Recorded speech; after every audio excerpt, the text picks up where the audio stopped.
Oftentimes, as I talk to you about the scriptures, I tell you to learn to make lists. And if you want to know where I really learned that, I learned that from a Bible my father gave me right after I got born again and went to Bible college. It was a Bible called the Dake's Annotated Bible. Finis Dake. And Dake had evidently been a friend of my grandfather. And Grandpa said he was the smartest man he'd ever met. Now, Finis Dake was famous for, in his Bible, making lists. And I can remember as a young baby Christian just fascinated with all the lists that he'd come up with. And remember, this was this was a lifetime before computers. But here's a great list that you can make in the book of Isaiah. What sorrow? Just take the word sorrow and see the people that God says are going to have sorrow in their life. Now, for illustrations, look at verse 20 to 22.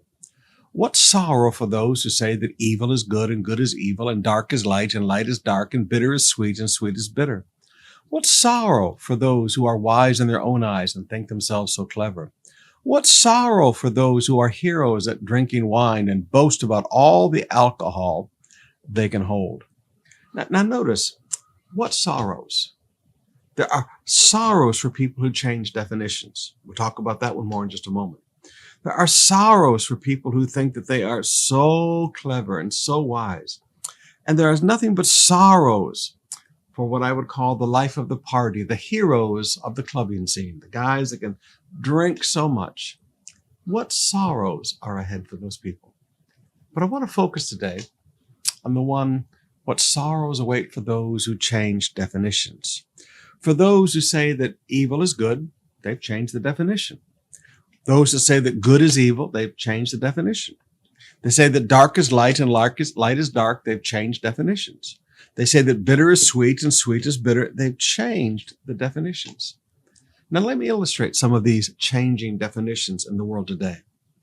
When you walk down a street and you find a wallet and somebody tells you, oh, that's the blessing of the Lord. No, that's a responsibility to return it to who lost it.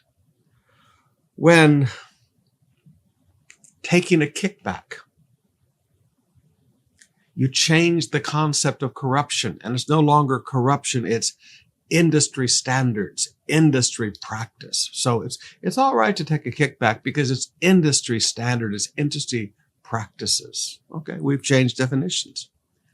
When paying a bribe, you call it the cost of doing business. No, bribery is a sin. It weakens the nations. When you participate in another person's sin and the person looks at you and say, you are truly a friend, they've changed the definition of friendship. Now friendship is joining a person in sin, joining them in their sin because you're a true friend. Whatever happened about friendship with God? When you murder a person today who's sick, it's called euthanasia, and you call it a mercy killing. No, God would call it murder. When you murder an unborn child, it's called abortion, and you call it freedom and democracy. When you spend a night in clubs and sexual immorality, and somebody calls it freedom, the world's definitions are changing. And beloved, we have to learn to get back to biblical concepts and biblical ethics. The world is sliding ever deeper into a black hole of degeneracy. And if you wonder why, I taught you a few weeks ago out of Ephesians 2, Satan is at work in the hearts of those who disobey. The disobedient, just like God is working in the hearts of believers, Satan is working in the hearts of unbelievers, ever taking the world deeper and deeper into sin. That's why the definitions are changing. That's why you need to read your Bible and quit allowing yourself to conform to this world.